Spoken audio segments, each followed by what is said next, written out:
지금 다운로드 받으세요. Welcome back to SPL, everybody. Here live with Valdez and Artosis filling in today. Yeah, very excited to be filling in today, Valdez. Thank you for having me. Sure. Love Pro It's League. been fun. This show is so ridiculously good. I love the variety of matches, the amount of matches I get to watch every single week. Yeah, it's. And I'm a big fan of you, Valdez. Oh, thanks, Artosis. You're such a good guest. Well, we got a great matchup here as well. Jin versus MVP. Yeah, it's, Jin Air obviously going to be the favorites as it's going to be in the last round. But MVP is having a resurgence for sure. They have some players really stepping it up. Gumiho, especially, I would say. Yeah. You know? He's like trying to hold the team together. Yeah. Using all 4 of his limbs, and it's not really working. Yeah, they're pretty far from being the best team in the world. But but they definitely do have a chance to make it into the playoffs, as weird as that sounds. If they can make it into the playoffs this time, I do believe they would get the spot, although I'm not 100% sure on that. I think they do have the lowest points out of any of the teams. Do they? Oh, man. But even so, when you make it into the playoffs, you just get a lot of points. Mm-hmm. You know, even just getting 4th place is good. I think they still have a chance here, and they're definitely playing for that. They have a chance. I would say so. I'm a little bit like the thing is the lineup isn't really that deep. Like Ryung and Gumiho, I think, are both playing really good Starcraft right now. Seed is doing all right too. But when Blaze is your opener, I'm a little bit nervous for you. I have not been impressed by him, like, ever, I think, probably.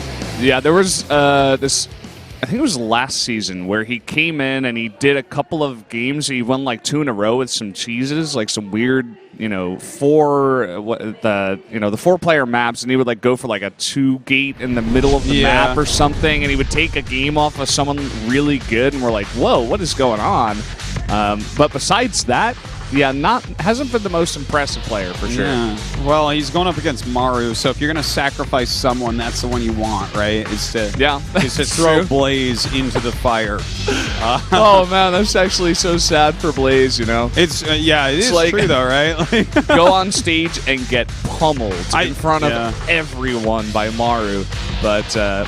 He could come out and try to throw in some really crazy, weird build and, try to throw Maru off. I'm not sure if it's going to work. Yeah, Maru's kind of like too good at this game. Maybe you make DTs, right? Maru was historically not so good at holding off DT harass. I mean, that's one way you could definitely try to throw him off. You got to do something crazy because Maru is the Pro League king right now. Yeah, 11-1. He is behind Hero, who has 12 and 5, I believe. Yeah, 12 and 5. Yeah, so the ratio for Maru is the best out of any player. Yeah, that's it. He just lost to. Who did he lose to last week? I actually forget it. It was like someone like way below his pay grade. It wasn't someone like super top level. Yeah. It was a Protoss. It was a Protoss. TVP. I don't know. I'm not so sure. I'm having a really hard time coming up with it. But it was his first loss, and it was, kind of demoralizing for him. He was going for so long without a loss. It was looking really good. I was hoping he was actually going to go undefeated the entire season, but really hard to do. Patience, right? Yeah, patience. Well, here we go, guys. Maru versus Blaze.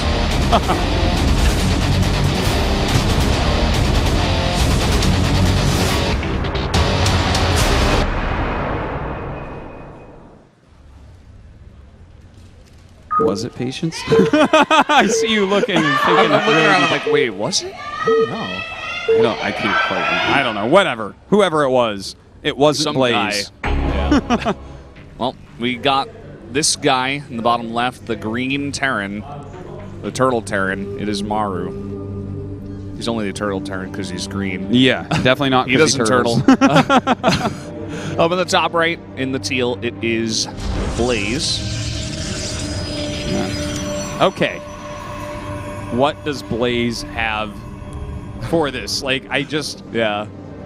There have been times where I've said something to the effect of he has to have some kind of build prepared, some kind of, best of one, craziness. It doesn't have to be too crazy, but some sort of plan, right? Mm-hmm. And then sometimes we see players like this, they go into a game and they're like, no, I'm just going to try to macro against Maru, and then they get wrecked. And I'm like, no, you should have come in and you know, just do some weird kind of build, you know? He's not going to beat Maru in a macro game. Like, you actually need, like, zest. If you want to fight him in macro, I think you need someone like zest. So I think he does need something very sharp and technical, maybe a DT drop, maybe oracles get in there.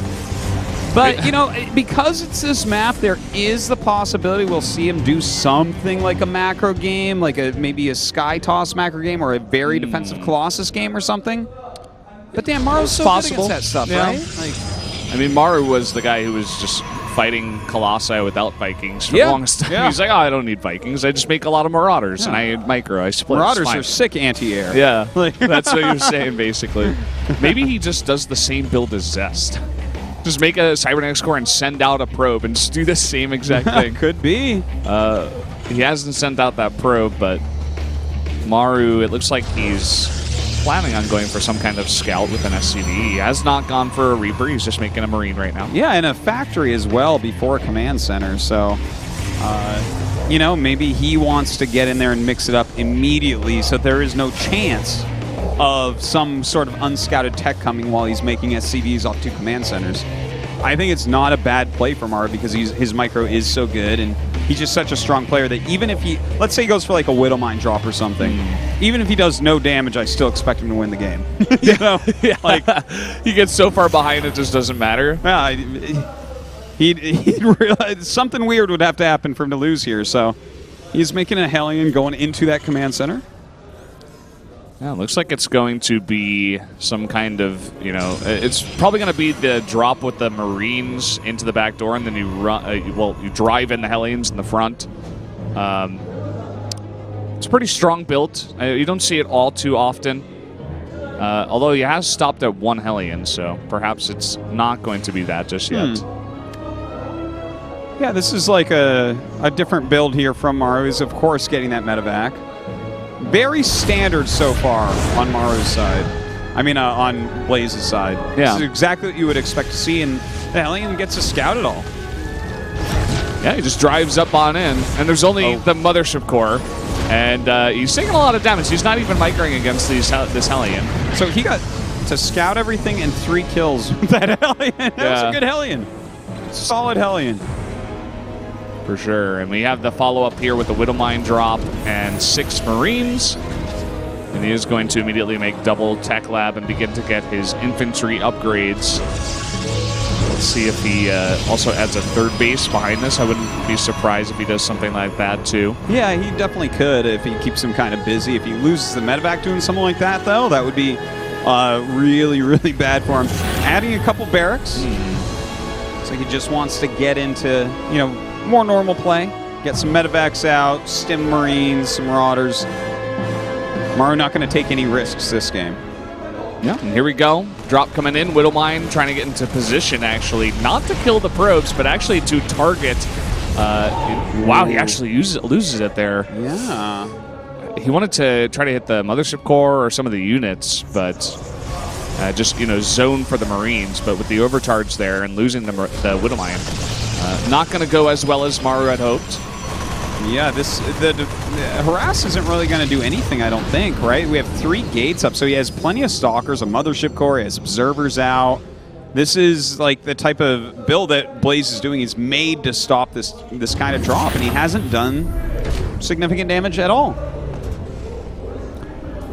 Yeah, so I wonder how Maru is going to follow this up here. It looks like he's just making it. He's continuously trying to drop in here, and he may force another overcharge with just 5 Marines.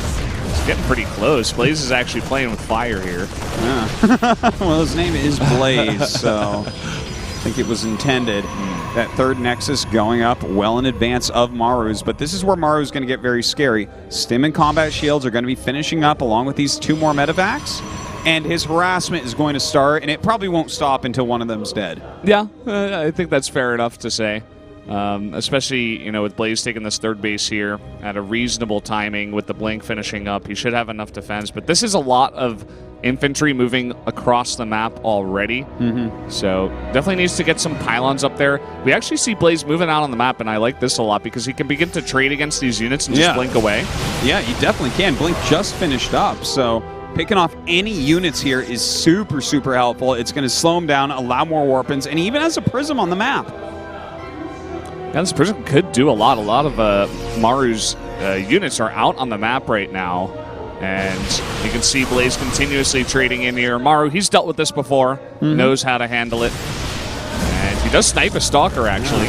No, he doesn't have a pylon down here to help out. That's a little bit surprising. I feel like he should definitely have had one to use Overcharge, but instead he's going to try to fight down this ramp with these Blink Stalkers. Great micro here by Maru, keeping them up top. He doesn't want to blink down with them or they're not going to be microable. A lot of these Stalkers getting pretty low, and Maru trying to fight up against it. The Marauders doing a good job, but that's a lot of Stalkers, too, that are trading in here. Is going to warp in more. Maru is being really cost-efficient here with this Marauder play. Great micro into those medevacs, but he's going to have to get out of here. That is a lot of Marauders. If he loses all the medevacs, that's great for Blaze. Oh, a misclick there by Maru, not sending him away. Oh! Almost loses that last one, but he does keep it alive. I think he should have kept at least 2 of them alive, but at the same time, Stalker's out of position, drop coming into the main now, and that's going to Widowmine in this one as well, so it's going to be hard here, and the probe's coming back. Going to get a nice little shot there, saves the majority of the units. That's 6 probes going down, though. That hurts quite a bit for Blaze. But Blaze has 3 command centers. That's definitely something. He can refill those rather quickly. But right now, his worker count is frightfully low. Yeah, it's very true. He's sitting at 35. Not even sure how that's possible. It looks like he wants to... Did he just stop making probes? I think so. He must have. That's the only explanation. Like, you're never going to be at only 35 probes right now. And obviously, he has taken some losses, but not that many. And it looks like he just wants to go for a blink all-in here. He's just only making Stalkers and trying to trade in here. He feels like he's taken out a lot of Maru's units already. Oh. He's going to blink on top of this. There's a lot of Stalkers. Okay, well, the SCVs are pulled. A lot of Marauders are here as well. Maru has so many barracks. I can't imagine this actually working. Oh, man, that medevac is pretty low. He's got to be careful about loading up into that thing. Does stim, gets a lot of damage here. The Stalkers are blinking very, very well, picking off a Marauder, but losing a couple Stalkers as well. Now with a couple of Widowmines here, I mean, he does have that Observer, but he can park them right in the front. He doesn't need to burrow them. Okay, there he goes. Does burrow it? Well, he tries to pick it off, but it does go off anyways. The Marauder's stimming down the ramp, targeting a lot of these Stalkers right now. They're getting very low on health. And this is just not going to work out. Too many Stalkers, too much stuff here for Maru. And with 35 probes, there's not much that Blaze can do to come back here. He's pretty much full-on committed. GG. Maru is going to take game number 1. All right. The blink all-in doesn't quite work out. I guess it was a fine try right there. But I think what went really wrong for Blaze was probably when Maru just attacked up. How many Stalkers did he kill with his first 3 medevac push? It was madness. It was a lot. It was like 10, something like that. It was a very, very big number, and just too many losses. And it seemed like Blaze was going for some kind of... I think maybe we missed it during the game. Maybe the third Nexus was like a fake. And he didn't make any probes to saturate it, and he was just making more gateways and going for an all-in. Yeah, I think you're right about that. That seems like what it was, especially since he didn't have the pylon there. It was almost like a bait to attack so that he could crush it with a lot of Blink Stalkers there. He did throw on some extra gates I actually didn't even notice were going up, so... Yeah. All right, he had his plan. It didn't work. Yeah. Perhaps if Maru had been a bit more greedy and tried to get an earlier third base and had less units, maybe then it goes in and does a bit more damage. But not this game, Blaze. Nice try. Gumiho, as you see, setting up. He will be match number 3. That should be a really good one going up against Kira. But next we're going to have SOS against Seed. I want to know what you think about this match. I don't know, man. SOS is in a weird spot right now. I don't really know what to think about him. You know, is he going to be on today or is he going to be totally off? You know, is he going to play like his games in the first half where he didn't do quite well of his SSL group, or the ones in the second half where you know, dropping games to Trust and PvP? Like, Trust is a great player, but I feel like SOS is on another level. But he just didn't really perform to the best of his abilities that day. How is he going to do here against C?